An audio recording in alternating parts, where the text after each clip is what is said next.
Hello guys, welcome back to our channel. और हमने अपनी i20 स्पोर्ट्स IVT वेरिएंट में क्रूज़ लगवाया है।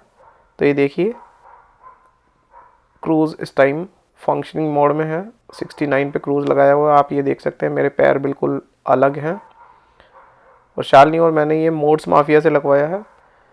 और अब हम आपको पूरा इसका दिखाएंगे कि कैसे लगा है और कहाँ पे हमने लगवाया है और कितना खर्चा आया है टोटल।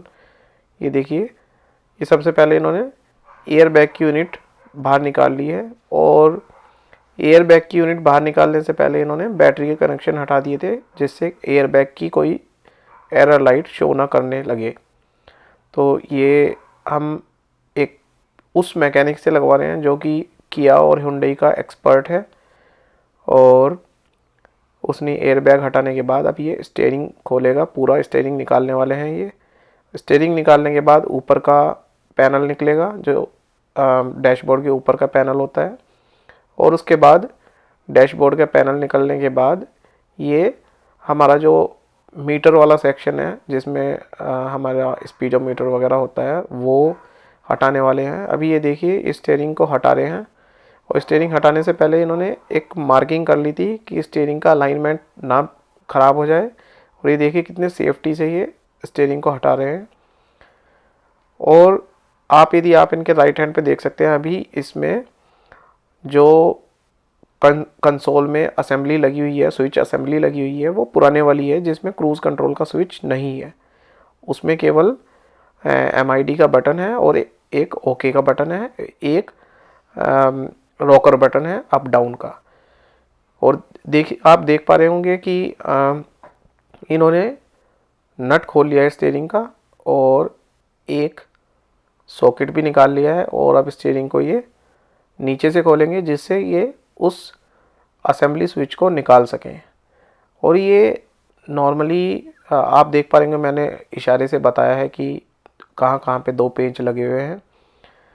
और ये आप घर पे ना करें तो अच्छा ही है, क्योंकि थोड़ा प्रोसेस ना टीडियस है, कॉम्प्लेक्स प्रोसेस है। क्योंकि यदि कोई भी चीज़ हिल जाएगी, यदि एयर बैग हिलेगा तो आपकी एयर बैग की एरर लाइट शो करने लगेगी और फिर आपको ये सर्विस सेंटर में दिखानी पड़ेगी। इसलिए बेहतर है कि आप ये एक अच्छे और प्रोफेशनल बंदे से ही कराएं।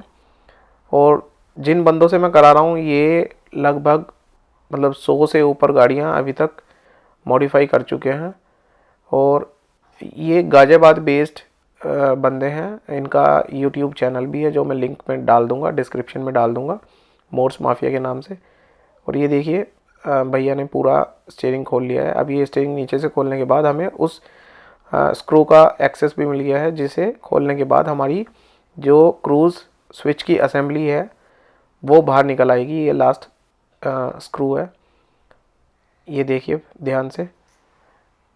और भैया ने कई तरीके के नट्स खोले हैं, कई तरीके के स्क्रूज़ खोले हैं, तो उन्हें अलग अलग जगह पे सेव किया हुआ है, जिससे वो भूल ना जाए कौन सा स्क्रू किस साइड का। ये देखिए, ये नई असेंबली है जो हमने ओरिजिनल हुंडई की ली है और ये बुडमो से ऑर्डर की गई थी।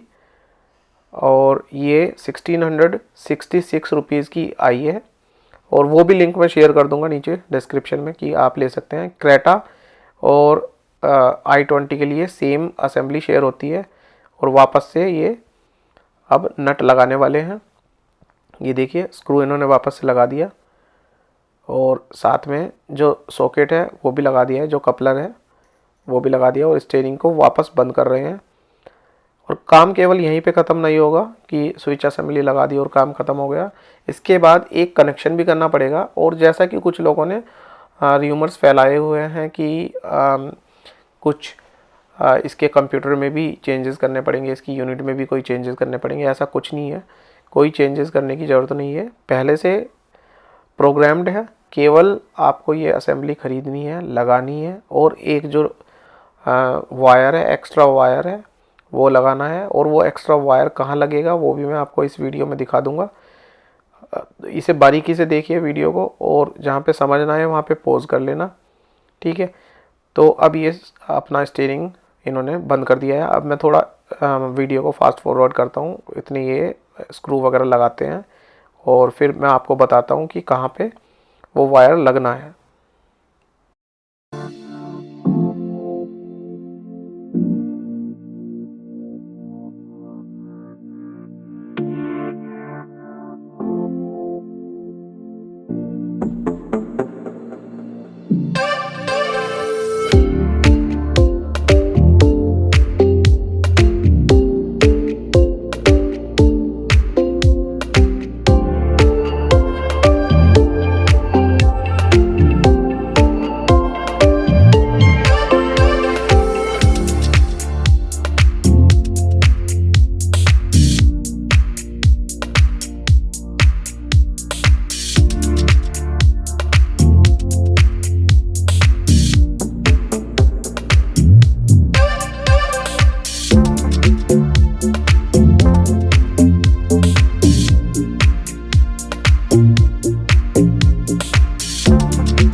सो स्टीयरिंग पूरा टाइट करने के बाद अब भैया ने मीटर खोलने की तैयारी शुरू कर दी है।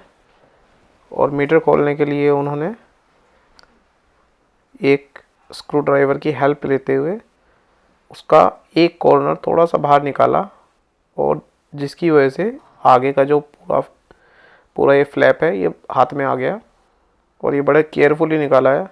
और आपने देखा होगा मैंने अभी अपने मीटर से ना जो लगी हुई पॉली लगी हुई है वो अभी हटाई नहीं थी, क्योंकि मेरे दिमाग में पहले से ही था कि मुझे ये कराना है और स्क्रैच ना लग जाए, इस करके मैंने पॉली को इंटैक्ट रखा हुआ था।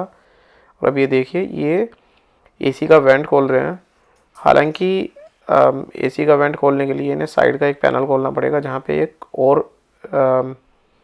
एक और पेंच है जो इन्हें बाद में रियलाइज़ हुआ, और फिर उसे खोलने के बाद एसी का वेंट भी खुल गया था। ये देखिए ये अब एसी का वेंट खोल रहे हैं। इससे ये होगा कि हम उस स्क्रू तक, नीचे जो स्क्रू है एक, उस तक ईज़िली पहुंच पाएंगे ये लूज़ करने के बाद, और इसे निकालने की ज़रूरत भी नहीं पड़ेगी हमें, और हम उस स्क्रू तक ईज़िली पहुंच पाएंगे। बस अब ये हमारे लिए एक रास्ता बन गया है यहाँ से स्क्रू ड्राइवर डालने के लिए। और ये देखिए अब डैशबोर्ड के ऊपर वाला हिस्सा जो मैंने बताया था आपको वो खोल रहे हैं, जिससे मीटर के दो ऊपर के स्क्रूज खोले जा सकें। और ये थोड़ा हल्के हाथ से खोलना है, बहुत ही नाजुक, बहुत ही डेलिकेट जॉइंट्स हैं, और सारी चीज़ें प्लास्टिक की हैं, इस करके बड़े ध्यान से, बड़े हल्के हाथ से खोलनी है, नहीं तो वो टूट भी सकती हैं। तो मैं फास्ट फॉरवर्ड में आपको खोलते हुए दिखाता हूँ। और ये खोलने के बाद अपनी साइड में खींचना है, इस तरीके से आप हाथ का मूवमेंट देख सकते हैं, और ये ईज़िली एकदम से खुल जाएगा।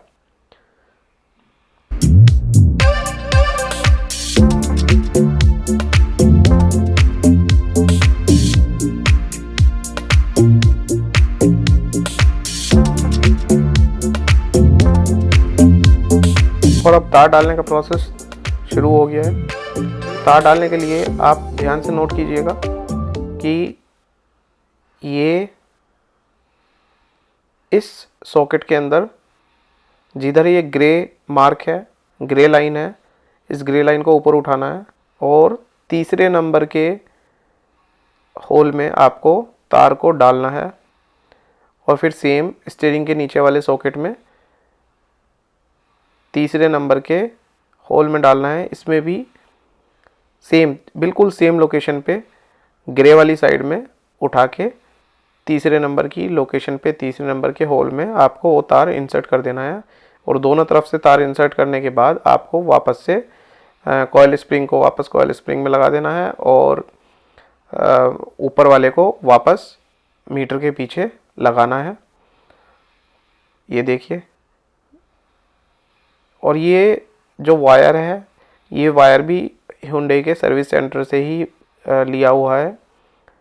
इसका फ़ायदा ये है कि इस वायर में आगे जिस तरह के टर्मिनल्स बने होते हैं वो आप नॉर्मली नहीं बना सकते, और ये कभी भी जंप नहीं करेगा, मतलब बाहर नहीं आएगा कभी भी उस सॉकेट से, और बाद में उस ग्रे वाले एरिया को आप दबा देंगे और बाद में आप वायर डालने के बाद उसे टेपिंग कर देंगे, जिससे वो लूज़ ना रहे, लटका हुआ ना रहे।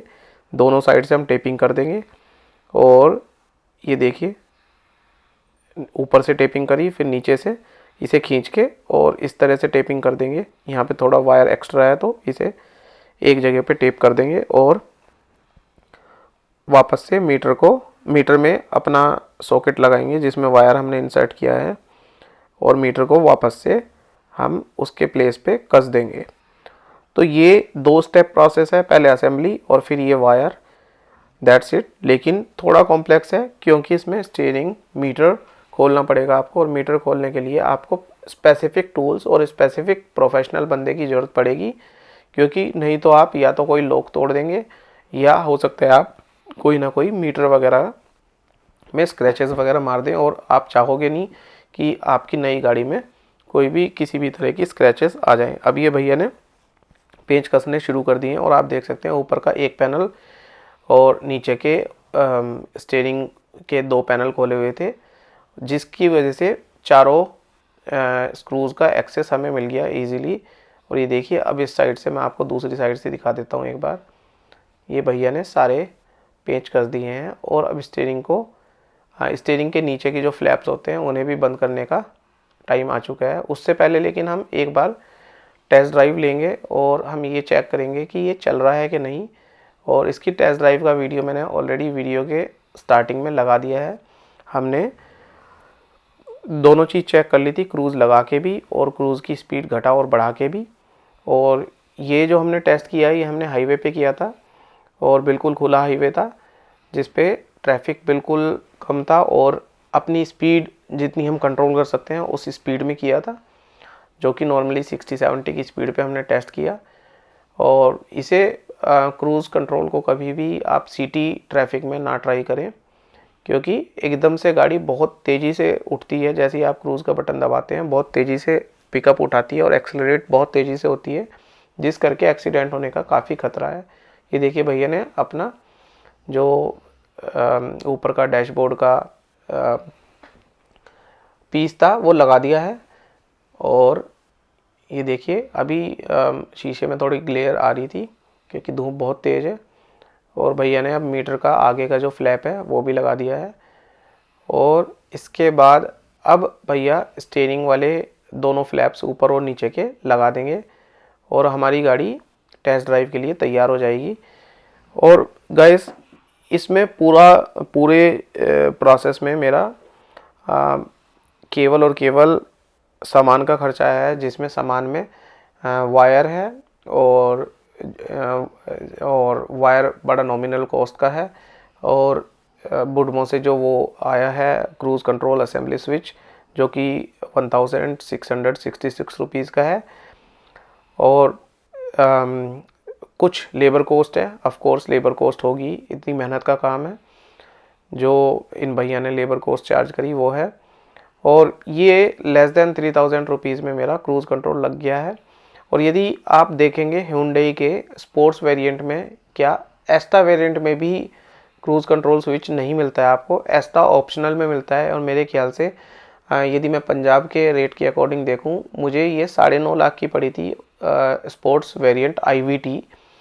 और यदि आप एस्टा ऑप्शनल लेने जाएंगे तो मेरे ख्याल से एस्टा ऑप्शनल कम से कम आपको 12.5 या 12.25 लाख की पड़ेगी, और 2 से 2.5 लाख का मतलब अंतर है इससे ऊपर के मॉडल में जाने में। हालांकि उसमें आपको और भी चीज़ें काफ़ी मिल जाएंगी, जैसे कि सनरूफ और अलॉयज़, जो इसमें नहीं है। लेकिन 3000 रुपये 4000 रुपये लगा के वर्थ है क्रूज़ लगाना। ये हाईवे पे बड़ा काम आता है। और आपको मेरी वीडियो अच्छी लगी है तो लाइक कीजिए, सब्सक्राइब कीजिए। और अब मैं माइक देने वाला हूँ मिस्टर सौरव को, जिन्होंने ये पूरा मॉडिफिकेशन करवाया है, और वो मोड्स माफिया नाम का एक चैनल चलाते हैं, जिसका मैं लिंक डिस्क्रिप्शन में शेयर कर दूंगा। रोलिंग गाइस, इसका काम कंप्लीट हो गया है। पहले आपको प्रोसेस हमने पूरा दिखाया था कि इसके अंदर कैसा लगाते हैं। बेसिकली है क्या कि अगर आपने, मेरा फ्रेंड है हरिओम अग्रवाल, उसके चैनल में आपने देखा भी होगा उसने पूरा क्राइटेरिया इसके अंदर दिखा रखा है, बट एक्चुअली उसने जो भी गाड़ियाँ करी हैं वो सारी की सारी मैनुअल है। अभी ये जो गाड़ी हमारे पास आई है ये आपकी ऑटोमेटिक है। तो ऑटोमेटिक में अभी हमने भी पहले नहीं किया था, हरिओम ने भी पहले नहीं किया है, क्योंकि हरिओम को हमने बुलाया था बट वो आज आ नहीं पाया, क्योंकि हमको ये करके देखना था। बेसिकली क्या होता है, ECU दोनों का अलग है, मैनुअल का भी और ऑटोमेटिक का भी। तो ये फर्स्ट हमने करके दिया है। ये गाड़ी आपकी स्पोर्ट्स मॉडल है, ऑटोमेटिक, ये देख लो ऑटो लिखा भी हुआ है। मैं अंदर से भी दिखा देता हूँ, ये आप देख लो ऑटोमेटिक मोड है। इस गाड़ी के अंदर हमने क्रूज इंस्टॉल करके दिया है भाई। i20 और क्रेटा दोनों का जो क्रूज का मॉड्यूल है ना बिल्कुल एग्जैक्टली सेम है।